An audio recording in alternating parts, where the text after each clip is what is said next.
வேதத்தின் கடின வார்த்தைகளில் இன்னைக்கு அரிப்பிளவை என்ற வார்த்தையை பற்றி நாம் பார்க்க போகிறோம். 2 தீமோத்தேயு 2ஆம் அதிகாரம் 16 மற்றும் 17 வாக்கியங்கள். சீர்கேடான வீண் பேச்சுகளுக்கு விலகியிரு, அவர்களுடைய வார்த்தை அரிப்பிளவையைப் போல படரும், இமனேயும் பிலேத்தும் அப்படிப்பட்டவர்கள். அரிப்பிளவை என்பதற்கான இணையான ஆங்கில வார்த்தை என்ன அப்படின்னா கேன்கர் என்று பயன்படுத்தப்பட்டிருக்கு. இந்த வார்த்தையிலிருந்து தான் கேன்சர் என்ற வார்த்தை வருவதை பார்க்க முடியுது. மற்றொரு ஆங்கில மொழிபெயர்ப்பில் கேங்க்ரீன் என்று சொல்லப்பட்டிருக்கு. இந்த அரிப்பிளவை என்பதற்கான எளிமையான தமிழ் அர்த்தம் கொள்ளும் வார்த்தை என்னவென்றால் புற்றுநோய் மற்றும் தசை அழுகல் என்பதை நாம் புரிந்து கொள்ளலாம்.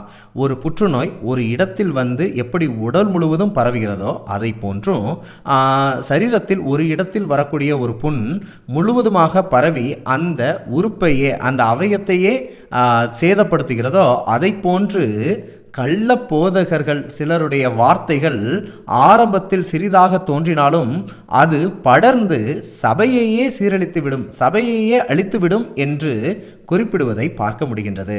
இதிலிருந்து நாமும் கள்ள போதகர்களுக்கு கள்ள தீர்க்கதரிசிகளின் உபதேசங்களுக்கு விலகி இருக்க வேண்டும். ஆரம்பத்தில் அது சிறிதாக தோன்றினாலும் அது நம்முடைய விசுவாசத்தை அழித்துவிடும்.